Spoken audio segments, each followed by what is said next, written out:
tujifunze neno la Mungu kwa mahubiri yenye kichwa Nuru ya Mashariki.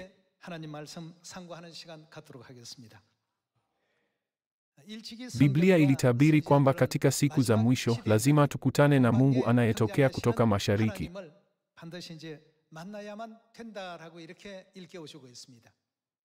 Katika Ufunuo, Mtume Yohana alimfafanua Mungu kama Roho na bibi arusi. Kwa nini Roho na bibi arusi ni nuru kutoka mashariki?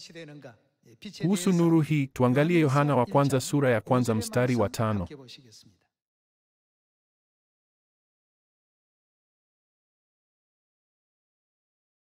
Sura ya kwanza mstari wa 5. Huu ndio ujumbe tuliosikia kutoka kwake na kuwatangazia ninyi, kwamba Mungu ni. Yeye ni nani? Mungu ni nuru na ndani yake hamna giza lolote. Kama tukisema kwamba twashirikiana naye huku tukienenda gizani, twasema uongo wala hatutendi lililo kweli. Mstari wa 7. Lakini tukienenda nuruni kama yeye alivyo nuruni, twashirikiana sisi kwa sisi, na damu yake Yesu mwana wake yatusafisha dhambi yote.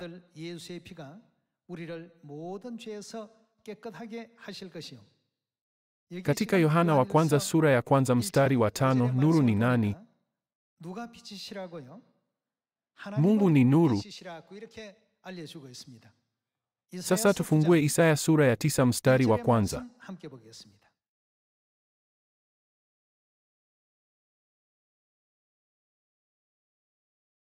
Hata hivyo hapata kuwepo huzuni tena kwa wale waliokuwa katika dhiki. Wakati uliopita aliidhili nchi ya Zabuloni na nchi ya Naftali, lakini katika siku zijazo ataiheshimu Galilaya ya mataifa, karibu na njia ya bahari, kando ya Yordani. Watu wanaotembea katika giza wameona nini? Nuru kuu. Wale wanaoishi katika nchi ya uvuli wa mauti, nuru imewazukia. Miaka 700 kabla ya Yesu kuja duniani, Isaya alitabiri kwamba Kristo atakuwa Galilaya. Ataiheshimu Galilaya ya mataifa. Juu ya wale waishio katika nchi ya giza nene, nuru imewazukia. Yesu alipotekeleza kazi yake ya Injili huko Galilaya, Isaya alielezea kama nuru kuu inayoangaza. Tufungue sura ya 9 mstari wa 6. Kwa maana kwa ajili yetu mtoto amezaliwa, tumepewa mtoto mwanaume, nao utawala utakuwa mabegani mwake. Naye ataitwa Mshauri wa Ajabu, Mungu mwenye nguvu. Yeye ni nani? Baba wa milele. Isaya angemwita nani baba?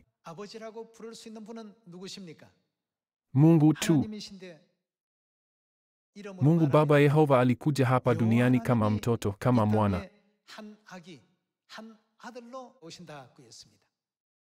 Na alitekeleza kazi yake ya Injili wapi? Ilikuwa Galilaya. Hivyo watu waliokuwa wakitembea gizani waliona nini? Waliona nuru kuu. Kulingana na Yohana wa kwanza sura ya kwanza mstari wa 5, nuru ni nani? Mungu ni nuru. Mungu alikuja katika dunia hii na kuitekeleza Injili, akifukuza mbali mtazamo wa ulimwengu, mawazo ya kilimwengu na mafundisho ya uongo. Alibadilisha haya na mafundisho ya mbinguni.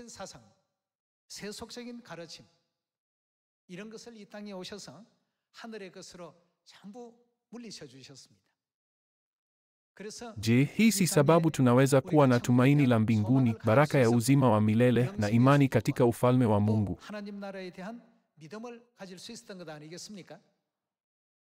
Mafundisho haya yote yalielezwa kama wameona nuru kuu.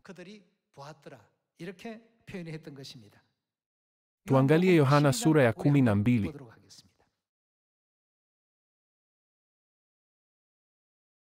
Yohana sura ya 12 mstari wa 35. Ndipo Yesu akawaambia, bado kitambo kidogo nuru ingalipo pamoja nanyi. Enendeni maadamu mna nuru, msije mkakumbwa na giza. Mtu anayetembea gizani hajui anakokwenda. Wekeni tumaini lenu katika. Tunapaswa kuweka tumaini letu katika nini? Nuru hiyo, ili mpate kuwa wana wa nuru. Je, Biblia inafafanuaje Yesu Kristo alipokuwa duniani? Imeandikwa, mnayo hiyo nuru. Mungu anatuamsha ili tuwe macho wakati tunayo nuru, kabla giza halijatupata. Yesu alizaliwa katika mwili Bethlehemu, naye aliishi Galilaya, akihubiri ukweli kwa ajili ya wokovu wa wanadamu.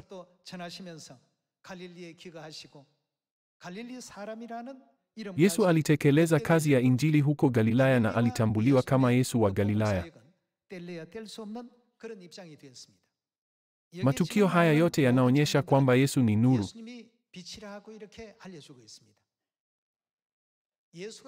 Yesu alisema kwamba alipokuwa duniani, nuru ilikuwa pamoja nao.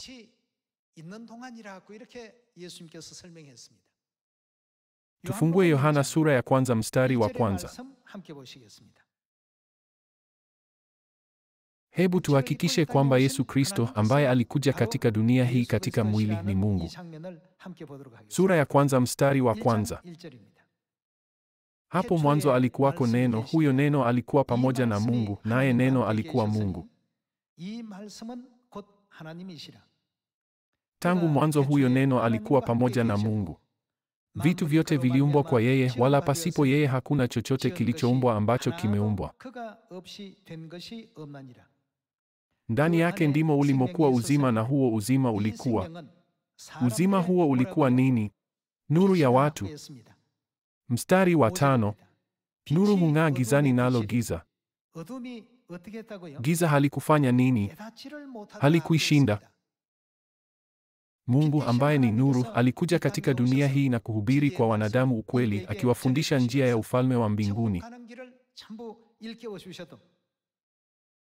Walakini wale walio wa giza hawakuelewa maneno yake.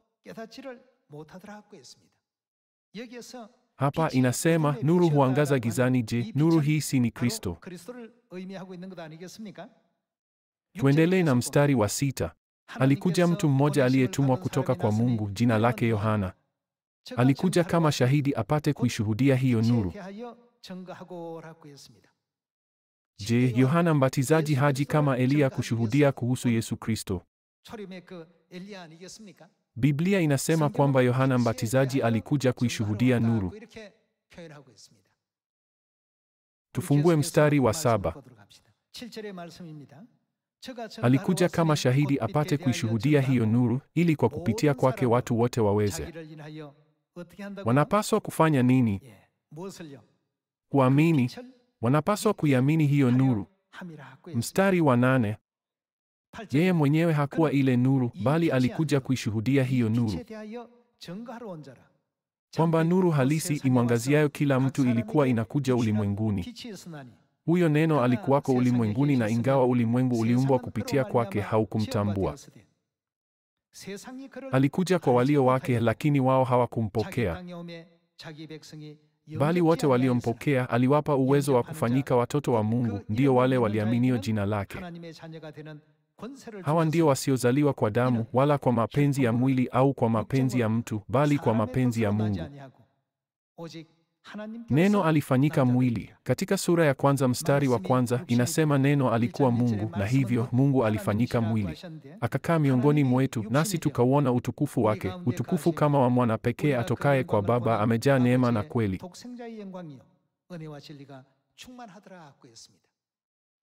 Mwana wa pekee ni nani? Ni Yesu. Hapo mwanzo kulikuwako Neno, naye Neno alikuwa Mungu. Neno alifanyika mwili, naye akakaa kwetu. Tuliona utukufu wake, na alikuwa nani? Alikuwa ni Yesu Kristo, mwana wa pekee. Kuhusu Yesu, mtume Yohana alisema katika Yohana sura ya kwanza kwamba yeye ndiye nuru. Kwa hiyo Yohana wa kwanza sura ya kwanza mstari wa 5 pia inatuambia nini? Inamfafanua Mungu kama nuru. Kwa nuru hii nini kinatoweka? Giza linatoweka. Matendo yetu ni sahihi au sio sahihi? Ukweli tunaofuata ni kweli au uongo? Tofauti hizi zote zinaweza kufanywa wakati Mungu aliye nuru anapokuwa katika dunia hii. Mungu anapokuwapo, wale wanaopokea mafundisho yake wanaweza kuihubiri nuru hii kwa ulimwengu wa giza. Je, giza linaweza kushindwa na nguvu yoyote ya kimwili? Hapana. Hata kama mtu mwenye sauti kubwa zaidi anapaza sauti, ondoka mbali, giza halitaondoka kamwe. Hata kama fedha nyingi zinatolewa, giza halipotei. Halirudi nyuma hata linapotishwa. Walakini hata nuru ndogo sana hufukuza giza. Wakati kuna nuru, giza linatoweka. Basi Mungu ni nani? Yeye ndiye nuru. Kuna njia moja tu ya kushinda giza lote ulimwenguni. Je, si kuangaza nuru hii? Ndiyo maana Yesu alituambia, kuweni mashahidi wangu katika Samaria hadi miisho ya dunia, na akatufanya watoto wa nuru, sivyo?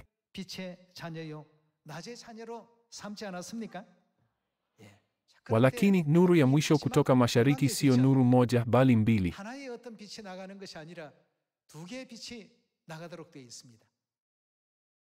Tuangalie Ufunuo sura ya 22.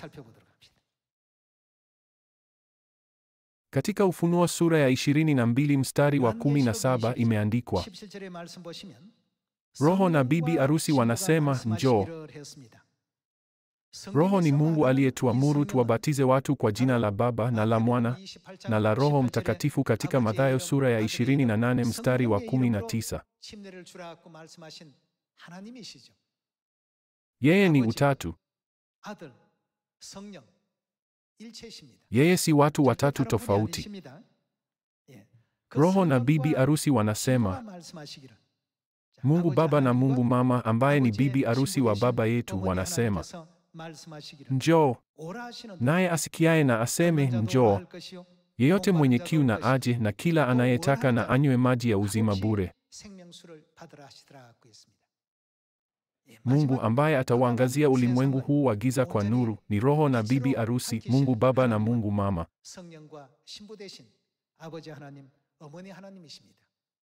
Watatokea kwa pamoja ili kuushinda ulimwengu wa giza na kuwaongoza watoto wao kwenye nuru. Kwa sababu hii, je, Mungu hatuiti watoto wa nuru, watoto wa mchana? Hii ndiyo sababu Shetani anachukia nuru hii. Hivyo anadhoofisha utukufu wa Baba na Mama yetu.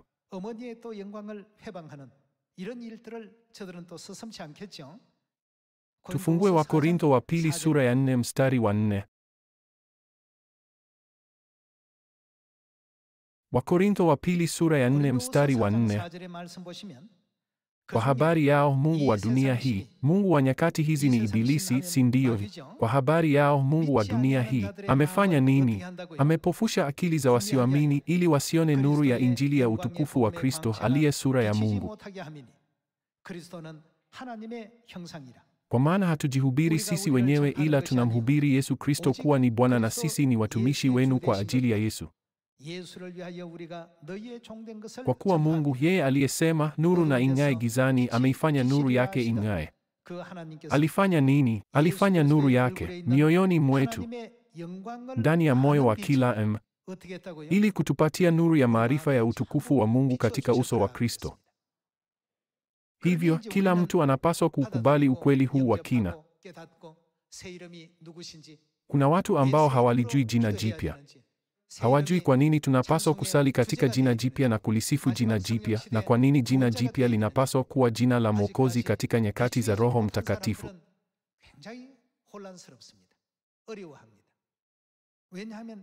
Wale ambao hawajapokea nuru wako katika machafuko makubwa.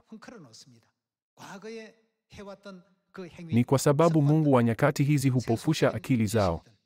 Tabia ya awali ya watu na maarifa ya kidunia huzuia nuru ya maarifa ya utukufu wa Mungu.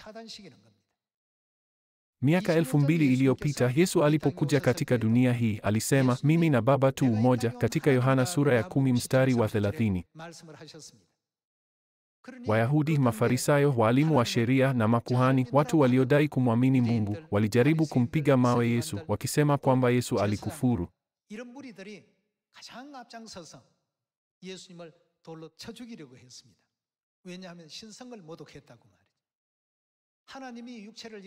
Licha ya unabii wa Isaya kwamba Mungu atakuja katika mwili, walihoji, Yesu awezaje kuwa Mungu? Yeye ni mwanadamu. Imeandikwa katika Wakorintho wa pili sura ya 4 kwamba kwa sababu ya mawazo kama hayo, waliizuia nuru ya Kristo isiwaangazie wanadamu wote. Walakini vipi kuhusu sisi? Mungu ametuonyesha nuru. Hii ndiyo maana tunaelewa jina jipya, ukweli kuhusu nyakati za Baba na za Mwana na za Roho Mtakatifu. Tunaelewa kwa nini watu walisali kwa jina la Yehova kabla Yesu hajaja, na tunajua kwamba lazima tusali katika jina jipya la Yesu katika enzi hii ya Roho Mtakatifu.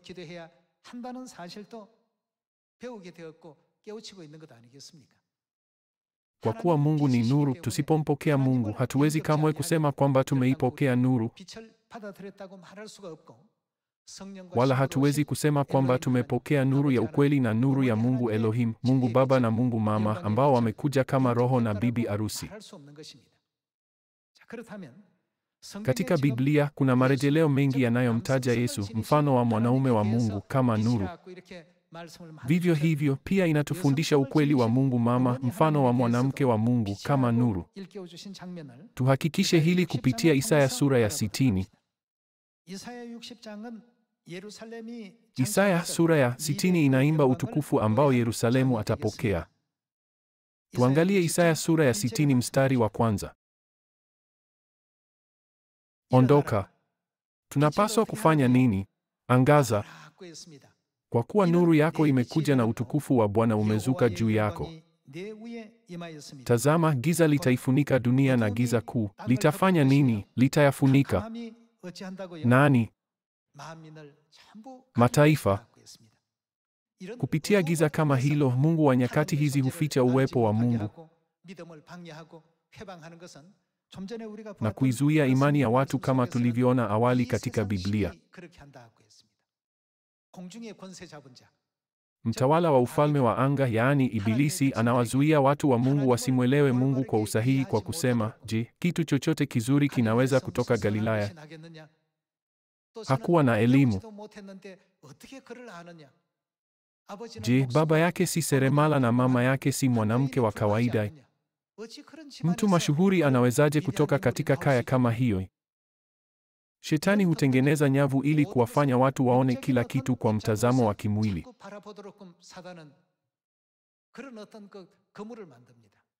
Hivyo Yesu alitoa ujumbe muhimu sana katika Mathayo sura ya 11. Amebarikiwa mtu yule asiyechukizwa na mimi. Shetani anauficha utukufu wa Mungu tangu wakati tulipokuwa mbinguni hadi dakika ya mwisho duniani. Kupitia mbinu mbalimbali zikiwemo mateso na udanganyifu,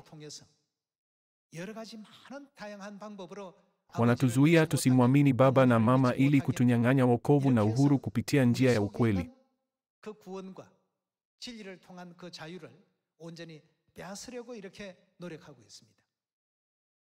Kwa kuwa tunaishi katika ulimwengu wa kimwili, hisia zetu zinazingatia tu kile kinachoshikika. Hivyo si kutia chumvi kusema kwamba tunauhisi ulimwengu wa kiroho kwa shida. Je, hii si sababu Mungu alitupa Biblia? Biblia inatuelimisha kwa ulimwengu ambao hatuwezi kuutambua wenyewe. Inatuamsha kwa ukweli kwamba tukiwaamini na kufuata maneno yake, tutapokea msamaha wa dhambi na wokovu.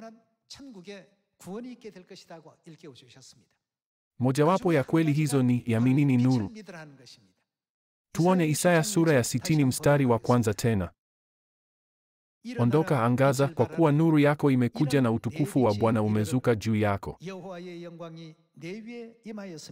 Tazama, giza litaifunika dunia na giza kuu litayafunika mataifa, lakini Bwana atazuka juu yako na utukufu wake utaonekana juu yako.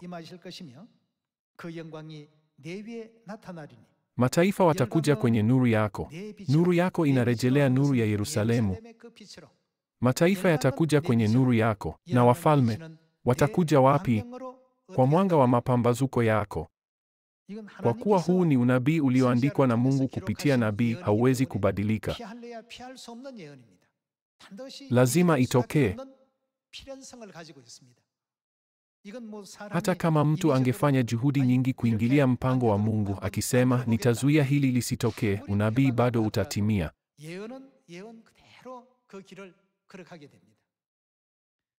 Tuendelee na mstari wa 4.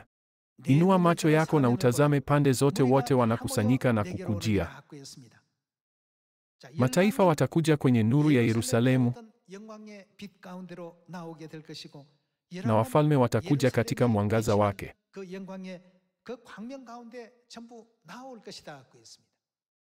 Je, hili litatokea au la? Hili lazima litokee. Matukio haya yote yatatimizwa kupitia maongozi ya unabii wa Mungu, si kwa juhudi zozote zilizofanywa na mwanadamu. Tuendelee na mstari wa 4. Inua macho yako na utazame pande zote, wote wanakusanyika na kukujia, wana wako wanakuja toka mbali, nao binti zako wanabebwa mikononi. Ndipo utatazama na kutiwa nuru, moyo wako utasisimka na kujaa furaha, mali zilizo baharini zitaletwa kwako, utajiri wa mataifa utakujilia. Hapa Mungu anafunua tukio litakalotokea, nuru ya Yerusalemu itakapoenezwa kwa watu wote, giza linapofukuzwa na nuru ya ukweli inapohubiriwa mioyoni mwao.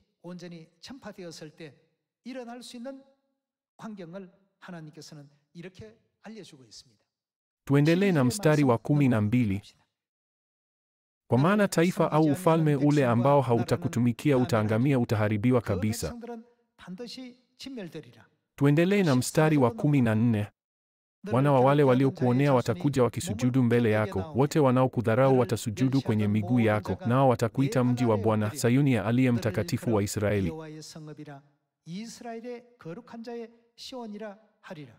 Tuendelee na mstari wa 20. Jua lako halitazama tena, nao mwezi wako hautafifia tena. Bwana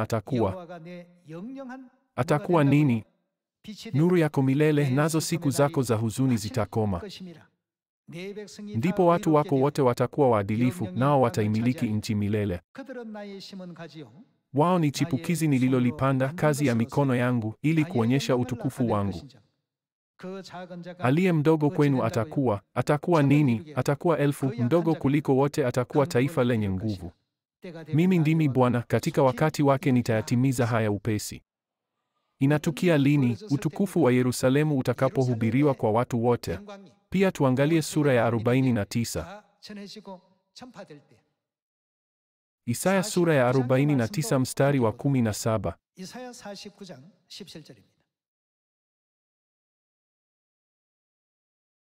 Wana wako wanaharakisha kurudi, nao wale waliokuteka wanaondoka kwako. Inua macho yako ukatazame pande zote, wana wako wote wanakusanyika na wanafanya nini? Wanakusanyika pamoja na kukujia. Kwa hakika kama vile niishivyo, utawavaa wote kama mapambo na kujifunga nao kama bibi arusi, asema Bwana. Ingawa uliangamizwa na kufanywa ukiwa na nchi yako ikaharibiwa, sasa nafasi itakuwa finyu kwa ajili ya watu wako, nao wale waliokuangamiza watakuwa mbali sana. Mstari wa 20. Watoto waliozaliwa wakati wa msiba wako bado watakuambia, mahali hapa ni finyu sana kwetu, tupe eneo kubwa zaidi la kuishi. Ndipo utasema moyoni mwako, ni nani aliyenizalia hawa? Nilikuwa nimefiwa tena tasa, nilikuwa nimehamishwa na kukataliwa. Ni nani aliyewalea hawa? Niliachwa peke yangu, lakini hawa wametoka wapi? Mstari wa 22. Hili ndilo asemalo Bwana Mwenyezi, tazama, nitawaashiria watu wa mataifa, nitainua bendera yangu kwa mataifa, watawaleta wana wako mikononi yao na kuwabeba binti zenu juu ya mabega yao. Wafalme watakuwa baba zenu wa kuwalea, na malkia wao watakuwa mama zenu wa kuwalea. Watasujudu mbele yako, nyuso zao zikigusa ardhi, wataramba mavumbi yaliyo miguuni mwako. Ndipo utajua ya kuwa mimi ndimi Bwana, wale wanaonitumaini mimi hawataaibika. Unabii wote katika Isaya sura ya 60 na 49 ni mambo yatakayotokea wakati utukufu wa Yerusalemu utakapojulikana kwa ulimwengu.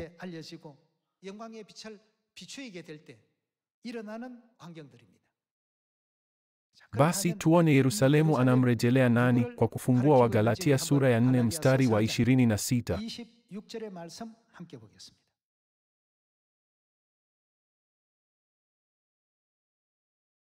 Wagalatia sura ya 4 mstari wa 26. Lakini Yerusalemu wa juu, yeye ni nani? Ni huru, nayo ndiye. Yeye ni nani? Mama yetu. Je, yeye ni mama yetu wa kimwili aliyetupa uhai wa kimwili? Yuko juu, yeye ni Yerusalemu wa mbinguni. Yeye ndiye mama yetu wa kiroho.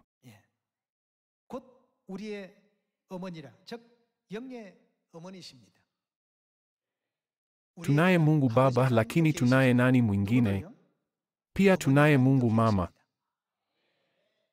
Hivyo, je, haijaandikwa katika Mwanzo sura ya 1 kwamba Mungu Baba na Mungu Mama waliumba wanadamu na kila kitu kingine?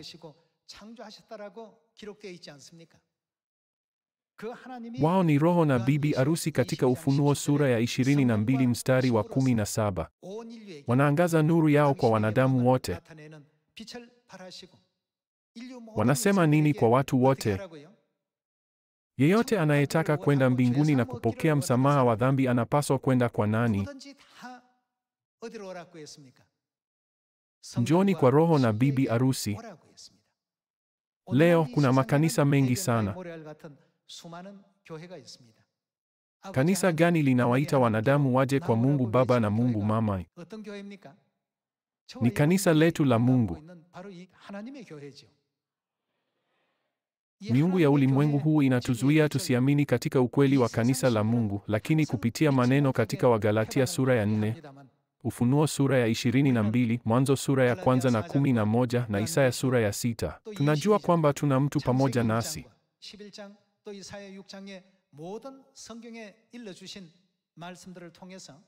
Ni nani huyo? Tunajua kwamba tunaye Mungu Mama. Tunahitaji kueneza nuru ya Mungu Baba kwa ulimwengu, lakini vipi kuhusu nuru ya Mungu Mama? Lazima tuijulishe sana. Kila mtu, nuru lazima isifichwe.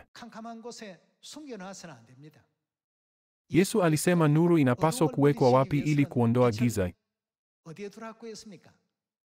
Je, alituambia tuifiche chini ya bakuli?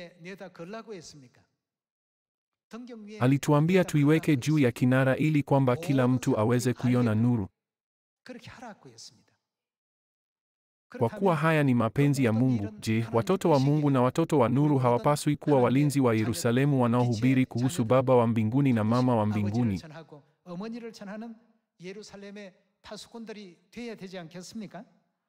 Tuangalie hilo tukio. Tufungue Isaya sura ya 62 mstari wa 6.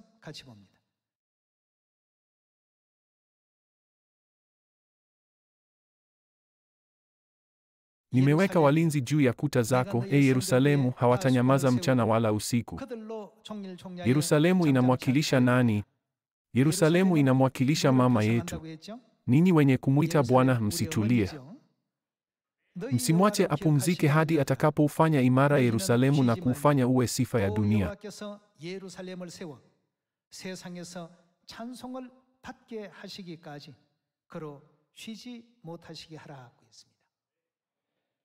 Haya ni mapenzi ya Mungu. Atapokea sifa ulimwenguni na watu wanaotembea gizani watakuja kwake wakitafuta ukweli wa Mungu.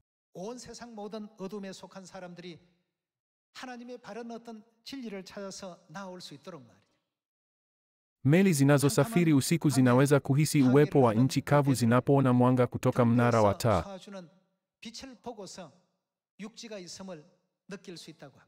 Wakati kuna giza kabisa, ni vigumu kutofautisha kati ya mashariki na magharibi. Hawajui walipo. Walakini mwanga kutoka kwenye mnara unawapa ishara. Ingawa nuru iko mbali, nikiifikia nitaifanya itue. Mungu ndiye nuru hii ya mashariki. Kama ilivyoandikwa katika Ufunuo sura ya 22 mstari wa 17, yeyote mwenye kiu lazima awaendee Roho na bibi arusi.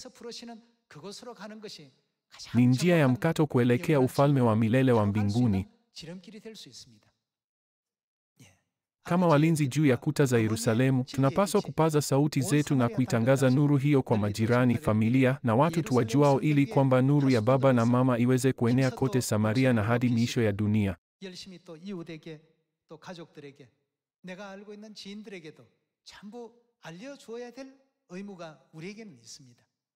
Ninawaomba muwe watoto wa nuru na watoto wa mchana wanaowatambulisha Mungu Baba na Mungu Mama ambao ni nuru.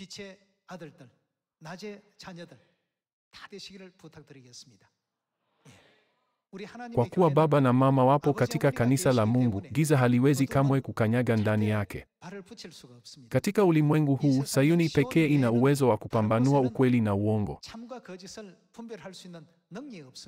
Hii ndiyo maana watu hawawezi kutofautisha ikiwa Jumapili ni Sabato au Jumamosi ni Sabato. Hawawezi kutofautisha kama Pasaka ni fundisho la Mungu au Krismasi ndiyo. Hawawezi kutofautisha kama msalaba ni sanamu au la.